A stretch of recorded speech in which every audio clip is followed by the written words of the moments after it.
benar. Jadi kita jadi agak naik level nih ketika ngomongin kebersihan dalam agama Islam, bukan sebatas an-nazafatu minal iman, tapi al-ardu kulluha masjidun dalam bab syurutis shalah di dalam kitab Bulughul Maram, itu juga bisa dimaknai secara ekologis. Kalau Nabi mengatakan al-ardu kulluha masjidun, bumi semuanya itu kulluha masjidun bisa dijadikan tempat sujud, pemaknaannya bukan sebatas sah dijadikan tempat sujud, tapi kita bisa mampu memaknainya agar kita memperlakukan semua tempat layaknya memperlakukan masjid. Rumah ibadah. Di masjid aja kan kita meludah.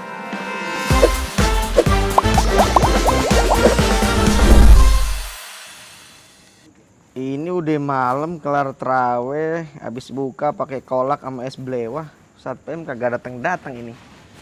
Kemarin Satpam duluan, sekarang aneh tungguin orang datang ini.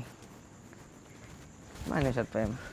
Assalamualaikum. Iya, assalamualaikum warahmatullahi wabarakatuh. Punten ini telat aneh. Banyak jadwal padat banget kayaknya nih. Konser Islami. Allah. Emang enak ya ceramah, kagak kena pajak. Gimana? Alhamdulillah. Antum sehat-sehat. Tadi buka pakai apa? Aneh tadi buka pakai janji-janji manis. Tadi buka pakai apa? Apa ikut sempat ngantri wartakjil tuh bareng sama yang lain? Aduh, itu dia. Tadi aneh alhamdulillah jalan pulang habis ngabuburit. Iya. Ngelihat ada tukang es buah sepi.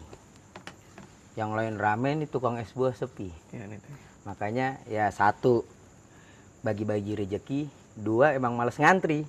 Santri kan identik ngantri, makan ngantri, mandi ngantri gitu kan ya.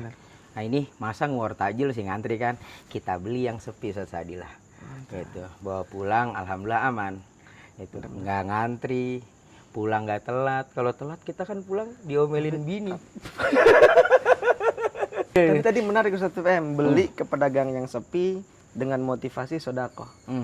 Afdhalus sedaqati fi Ramadan kan gitu kan. Sedekah yang paling afdal itu di bulan suci Ramadan. Dan sedekah yang enggak merendahkan orang yang kita sedekahi kan dengan membeli dagangannya itu kan. Salah yang satunya. Menarik, mantep itu. Salah satunya gitu ya Ustaz Sadila. Jadi kadang-kadang kita itu lupa esensi dari sodakoh. Sodakoh itu kan memang adalah salah satu ibadah yang terhitung mulia. Cuman kebanyakan kita itu seruput dulu, seruput. Monggo duluan. Kita seruput dulu. Tadi pas ceramah belum keluar kali ini.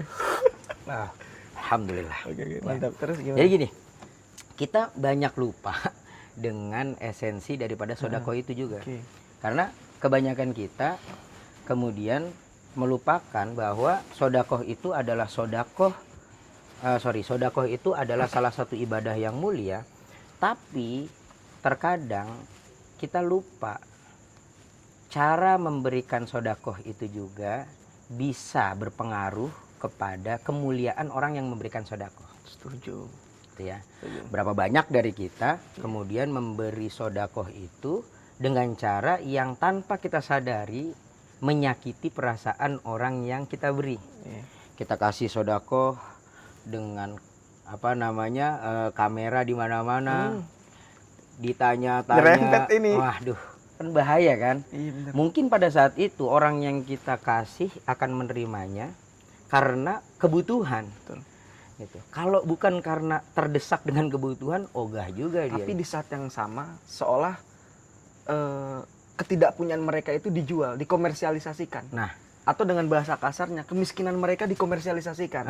Ini kan menjual nasib orang lain. Nah itu kan bahaya kan. Kadang-kadang juga kita itu kan suka nggak bijak Sadila. Kita misalkan ngasih sesuatu kepada orang yang membutuhkan, kemudian dia senyum, gitu kan. Nah kita punya fotografer moto. Nah, muncullah tagline, kebahagiaan itu tidak harus mahal. Bukan main, padahal tiap hari dia nangis meringis. Betul. Gitu kan ya. Nyari sesuap nasi buat kebutuhan dia, buat keluarganya. Nah itu. Nah sekarang berbicara tentang war takjil yang tadi disampaikan oleh Ustaz Sadila. Menurut saya begini ya. Tapi tadi sempat sebelum datang ke sini war takjil sempat. Oh enggak ya, karena nggak ngantri tuh. Nggak ngantri. Milih yang nggak ngantri. Slow, santai. Kayak kita beli Pertamax, Pertalite yang nggak ngantri. Bahaya pinggir jurang. Bahaya pinggir jurang ini. Lanjutkan satu. Makanya gini. War takjil itu. Menurut ente Ustaz Sadila, itu tuh sesuai nggak dengan spirit Ramadan? Wah, ini sebetulnya pertanyaan yang sangat menarik ini. War takjil kan kita bener-bener berlomba-lomba pengen nyari gorengan risol yang isinya bihun, sambal kacangnya jangan sampai kita kehabisan, es cendol sama kolak jangan sampai kehabisan. Itu kan kita bener-bener berburu kan. Sebenarnya di satu sisi itu ekspresi kebahagiaan kita menyambut waktunya berbuka. Dan emang kan juga digariskan kan dalam agama kita juga ada teks bahwasannya lisoimi farhatani kan. Bagi orang yang berpuasa itu memiliki dua kebahagiaan, farhatun inda iftar, kebahagiaan ketika berbuka. Nah, war takjil itu kan bagian dari mengekspresikan kebahagiaan. Euforia, ya betul, euforia. Tapi kalau misalkan war takjilnya kita berlebihan, apa baik dibeli, tentu itu tidak sesuai dengan spirit puasa.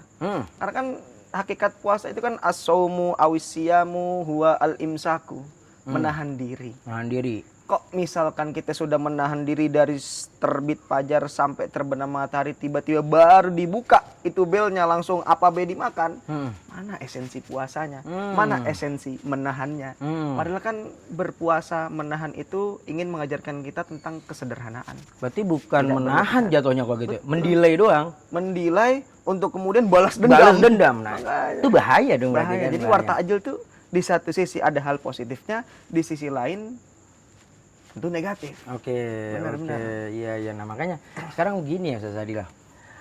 Kalau misalkan sekarang war takjil atau pemburuan takjil itu kan kita rasakan dampaknya sebagian besar ya. Itu kan positif. Gimana enggak orang yang jualan seneng ketika dia itu menyiapkan dagangannya habis, ludes, laris. Kemudian mungkin di satu sisi orang yang beli, konsumennya juga seneng karena merasa dibantu kan? Wah, betul. Betul kan ya? Ngerasa dibantu banget buat menyiapkan hidangan berbuka. Nah, tapi yang saya fokuskan ketika berbicara tentang Ramadan, menahan, esensi dari puasa itu sendiri, ini yang banyak terlupakan oleh banyak orang. Yaitu tentang limbah yang dihasilkan. Limbah yang dihasilkan dari war takjil. Dari war takjil. Mau di rumah ataupun mau di jalan misalkan, itu gimana pendapat antum sebaiknya? Iya, tapi tadi menarik tuh Ustaz PM. War takjil itu bikin tumbuh subur UMKM, UMKM kita ya. Akhirnya masyarakat bisa menyajikan bisnis dagangannya kecil-kecilan, ya kan, dan kemudian masyarakat juga merasa terbantu. Tiba-tiba misalkan di rumah nih, kayak rumah saya lagi di rumah tadi kan, tiba-tiba ada tamu pengen main, pengen berkunjung kan, kita boro-boro nyiapin bakwan ngadon langsung nggak bisa, karena ada orang yang jualan takjil kan, enak, kita terbantukan kan. Itu emang bagus buat kesuburan atau tumbuh suburnya ekonomi UMKM kita. Tapi di sisi lain, habis war takjil tuh sampahnya di mana-mana. Betul. Sampah plastiknya di mana-mana, kemudian styrofoamnya di mana-mana, dan itu yang saya takutkan orang lain melihat kok ibadah umat muslim kok gini-gini amat ya. Oke, euforia ibadahnya kenceng, tapi setelah itu meninggalkan bekas yang tidak enak. Ya kan, keciumnya itu ora enak, kayak kagak ada bekas puasanya. Kayak sering banget lah kita kan maulid, sering kan kita ngadain maulid ya kan, di luar kita ngadain maulid. Selesai maulid Nabi, orang udah selesai baca serokolannya, dengar ceramahnya udah, pulang timbang pulang, lupa sama isi nasihatnya. Akhirnya sampah aqua di mana-mana, aku jadi aqua bukan, sampah air mineral di mana-mana, putung rokok di mana-mana. Ini kan makanya orang kalangan lain mungkin sangat menyayangkan adanya maulid Nabi karena di sisi ini. Seharusnya orang yang merayakan maulid Nabi semangat dalam ikut merayakan maulid Nabi, dan pasca merayakannya pun juga membawa spirit yang diajarkan Rasulullah untuk al-hifadhu alal bi'ah, menjaga lingkungan. Iya kan, Islam itu kan selain membahas tentang masalah teologis, ketuhanan, itu kan ya, masalah spiritual, ya, keberagamaan, keimanan dan lain-lain sebagainya, ibadah. Islam juga kan kemudian memiliki perhatian khusus untuk lingkungan. Contoh misalkan hadis tentang kebersihan. Itu ketika Nabi Muhammad SAW mensabdakan tentang kebersihan lingkungan, itu Artinya kita itu sebagai umat muslim itu harus punya perhatian khusus terhadap bumi yang kita tinggalkan. Setuju, Ustaz. Begitu kan ya? Iya. Misalkan kayak gini. Ketika Nabi itu menyatakan bahwa semua tanah di bumi ini berpotensi untuk menjadi tempat ibadah. Itu artinya pemahaman yang harus kita nalar adalah kalau tanah ini bisa kita jadikan tempat sholat, maka kita menilai atau membaca syarat dari syarat-syarat sholat itu kan salah satunya adalah kebersihan tempat suci. Berarti secara tidak langsung Nabi ingin mengajarkan kita sebagai orang-orang yang beriman dan menjalani syariat Islam untuk bisa menjaga tempat. Nah, ini menarik. Ini menarik. Jadi kita jadi agak naik level nih ketika ngomongin kebersihan dalam agama Islam, bukan sebatas an-nazafatu minal iman, tapi al-ardu kulluha masjidun dalam bab syurutis shalah di dalam kitab Bulughul Maram, itu juga bisa dimaknai secara ekologis. Kalau Nabi mengatakan al-ardu kulluha masjidun, bumi semuanya itu kulluha masjidun bisa dijadikan tempat sujud, pemaknaannya bukan sebatas sah dijadikan tempat sujud, tapi kita bisa mampu memaknainya agar kita memperlakukan semua tempat layaknya memperlakukan masjid. Rumah ibadah. Di masjid aja kan kita ngeludah, serem. Nggak boleh. Pengen bohong sama ngeledekin orang aja ngeri. Nah, kalau semua orang memperlakukan tempat selain masjid layaknya masjid, kira-kira menurut saya pedagang nggak ada yang curang tuh. Nah itu. Iya kan, karena ngerasa di masjid. Mau buang ludah, apa lagi buang air kecil sembarangan. Sering banget kan di jalan kan, tiba-tiba kita lagi enak, musik tuh orang enak banget. Enak banget. Teman banget antep tawon. Aja gitu pikir jalan kan ngeselin. Menarik gitu. kan. Jadi hadisnya bukan sebatas an-nazafatu minal iman, tapi al-ardu kulluha masjidun juga bisa dimaknai secara spirit ekologis tadi ini. Oh, berarti gini ya.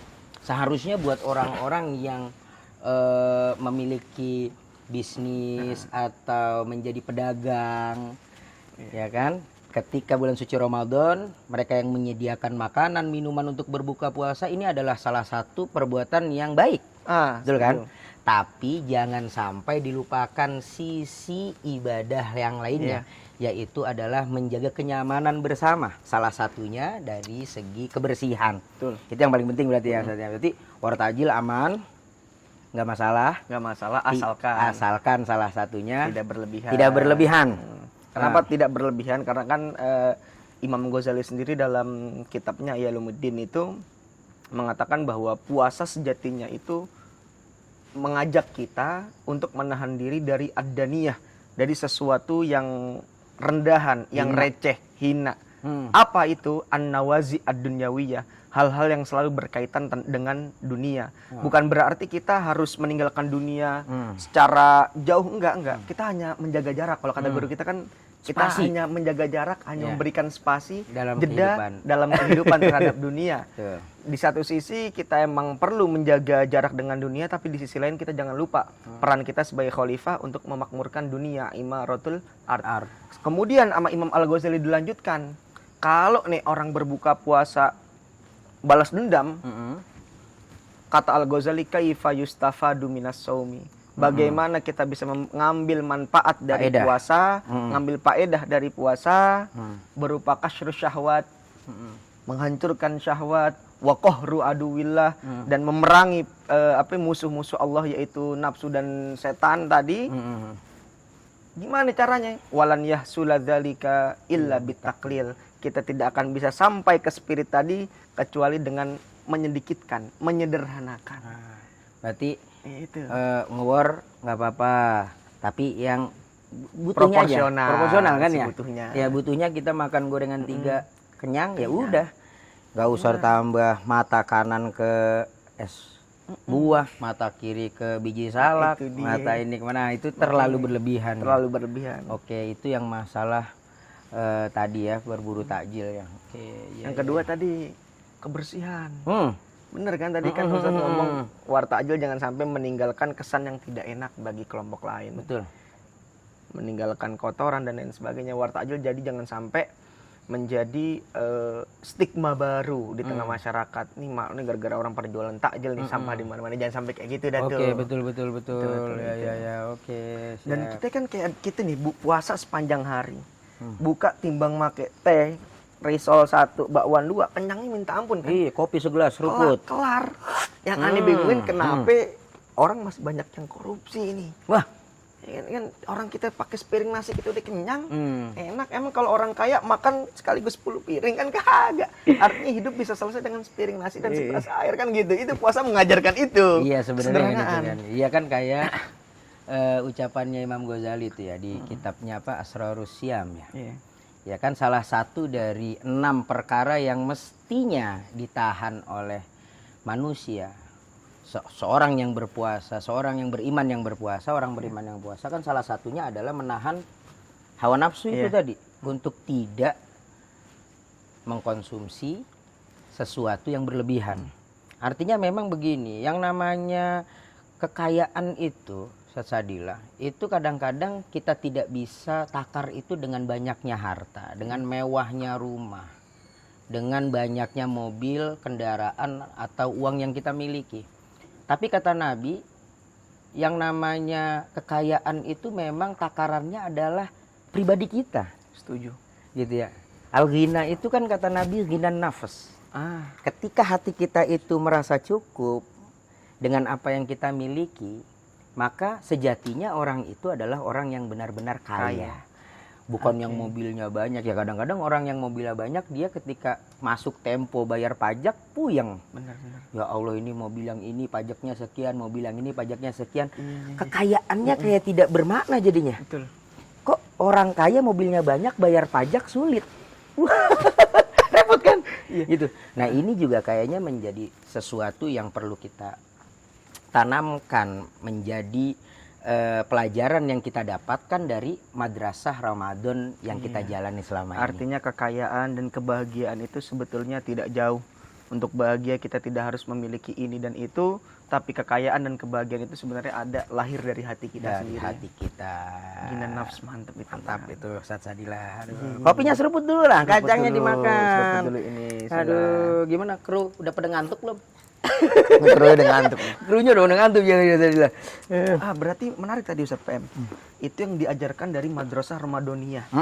Saya jadi ingat pesan yang disampaikan oleh Mufti Mesir, tapi mantan Mufti Mesir, Mufti Darul Ifta Al-Misriyah As-Sabiq, Dr. Ibrahim Syauqi Alam. Beliau itu mengatakan bahwasannya puasa Ramadan itu untuk mencetak atau melahirkan al-wazi ad-dini. Al-wazi ad-dini bisa kita maknai kesadaran keagamaan atau sensitivitas keagamaan. Orang jadi sensitif terhadap hal-hal yang negatif. Orang jadi sensitif terhadap hal-hal yang cenderung merugikan orang. Jadi kan al-wazi ad-dini kan penting nih. Dan ini yang barangkali sudah mulai hilang di tengah-tengah kita Ustaz PM. Banyak orang semangat beribadah, euforia, gemuruh ibadah itu ditampilkan di masjid-masjid. Ketika keluar masjid, gemuruh ibadah tadi nggak bisa sama sekali menyumbang etos sosial, lebih-lebih membawa sumber atau perubahan sosial yang signifikan. Jadi sensitivitas keagamaan tadi menurut Ibrahim Syauqi Alam, Mufti Mesir itu puasa ingin memberikan sensitivitas keagamaan bagi orang yang melakukan puasa. Jadi ketika kita misalkan ada seseorang berbuat maksiat, tiba-tiba dia muncul penyesalan, itu kan tanda sensitivitas keagamaan. Ketika dia melihat tetangganya sedang kelaparan, terdengar suara musik yang paling haram itu, apa namanya, gesekan antara sendok garpu dengan piring, nggak ada isinya. Kemudian dia datang ngasih kolak, Pak Wan buka sekarang, itu kan sensitivitas keagamaan. Dan puasa mengajarkan itu. Dan harusnya itu diterapkan setelah bulan suci Ramadan itu selesai jadi dong. Bukan cuma Ramadan. Jangan cuman, jadi kalau kata ulama itu menyatakan la takunu apa namanya Ramadanian. Walakin kunu Rabbanian. Allah. Jadi hamba Allah, jangan hamba Ramadan. Kalau hamba Ramadan kita cuma sebulan doang jadi orang soleh. Padahal kan Ramadan tempat kawah candra di muka. Kita digojlok di tempat jiwa kita supaya nanti kelar Ramadan kita menjadi orang-orang yang bertakwa. Takwa secara individual juga, takwa secara sosial. Ya, itu. Ya emang harusnya seperti itu ya. Artinya jangan sampai Ramadan ini cuma sebatas momentum pendek. Setuju. Ya, bagaimana caranya supaya Ramadan ini benar-benar bisa menjadi apa ya? Kalau bahasanya Ramadan ini madrasah, setelah lulus dari madrasah ini kan harusnya kita menjadi agent of change. Setuju banget. Menjadi pionir-pionir kebaikan dari nilai-nilai kebaikan yang biasanya kita lakukan di bulan suci Ramadan. Dan ini sama halnya kayak santri, Santri selama 6 tahun dididik, digojlok dalam kawah candra di muka bernama pesantren. Keluar pesantren ketika lulus, dia malah makin kayak singa keluar dari kandangnya. Nah, itu bahaya juga tuh kan? Itu bahaya juga. Artinya apa? Ketika santri lulus dari pesantren, meskipun ketika lulus sudah nggak ada sistem yang mengekang, dia harus mampu menerjemahkan sistem yang ada di pesantren ke dalam dirinya. Begitu juga dengan Ramadan.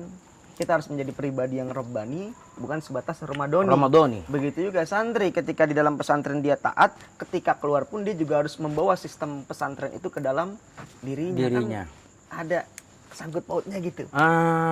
Berarti begini Ustaz Sadila yang pengen saya tanya. Iya. Kalau ada santri lulus pesantren, mohon maaf ya, bengal, nakal, harusnya ketika kita mengorelasikan antara madrasah Ramadan ini dengan pesantren, ini harusnya bisa jadi tema baru nih pemirsa, tapi nggak apa-apa kita bahas. Iya, maksudnya gini. Saya jadi punya pikiran gini dari apa yang tadi disampaikan oleh Ustaz Sadila. Jadi ketika ada ya istilahnya orang setelah Ramadan ternyata tidak mampu membawa dirinya itu menjadi lebih baik lagi, kan orang kemudian berpikir bahwa orang itu yang salah, bukan Ramadannya. Betul. Nah, harusnya ketika ada sesuatu yang terjadi kepada warga pesantren, oknum pesantren, ya, yang kemudian tidak dapat mencerminkan nilai-nilai positif dari pesantren, harusnya jangan salahin pesantrennya dong. Setuju. Ya orangnya, oknum walaupun banyak. Ya kan artinya gini, sebanyak-banyaknya juga masih banyak yang bagus gitu. Ya, jadi jangan kemudian kita hanya memberikan satu sudut penilaian ya yang kemudian membuat nama pesantren atau institusi pendidikan manapun itu menjadi jelek. Itu nggak baik, karena sejatinya kita butuh terhadap madrasah ini, sekolah manapun. Ini berbicara tentang Ramadan kita butuh. Kenapa? Karena dengan adanya bulan suci Ramadan berarti kan kita terdidik untuk membiasakan diri kita lebih giat lagi dalam beribadah, lebih mampu lagi menahan hawa nafsu. Selepasnya ketika kita sudah selesai dari Ramadan itu ya tergantung kitanya dong. Nah, begitu juga dengan madrasah, sekolah, institusi pendidikan yang lain yang kemudian mengajarkan tentang kebaikan, ketika kemudian terjadi error di sana, ya berarti bukan kesalahan. Berarti kan tantangannya bagaimana kita membawa sistem selama Ramadan ini kita terjemahkan ke dalam diri kita selama 11 bulan kemudian. Begitu juga bagaimana kita menerjemahkan sistem tradisi yang sudah kita jalani selama 6 tahun di pesantren untuk mengilhami kemajuan diri kita selama di luar pesantren, kan seperti itu. Baik. Al-wazi ad-dini tadi, sensitivitas kepekaan keagamaan. Ini sebenarnya bisa jadi tema baru. Oke, jadi nanti next time mungkin pemirsa kita bakal ngebahas la'allakum tatakun. Jadi la'allakum tatakun ini maknanya apakah agar kalian bertakwa litaroji, atau jangan-jangan maknanya litahqiq, la'allakum tatakun, kalian akan benar-benar menjadi bertakwa, merealisasikan ketakwaan itu. Dan untuk orang dikatakan takwa, kira-kira apa sih poin-poinnya dan nilai-nilainya itu? Apakah nilai yang hanya vertikal, tidak horizontal? Apakah hanya hablum minallah tanpa melibatkan hablum minannas? Ini yang akan menjadi pembahasan kita selanjutnya kali ini. Antara kesalehan individual dengan kesalehan sosial. Ya, menarik ini saya. Siap, Sedebut. Mantap. Kamu ada sponsor. Alhamdulillah. Nggak pakai sponsor ya? Ini semuanya tuh nggak ada sponsor. Nah, ini juga ditutup tuh sponsornya. Biar ma'ruf. Kayak mantap. Jadi gitu ya, pemirsa sahabat Rahman Media, ya, platform media pesantren paling top se-Indonesia, satu-satunya Nusantara. Tunggu pembahasan selanjutnya. Tadi akan dibahas tentang la'allakum tatakun. Stay tune, lihat terus Darul Rahman Media.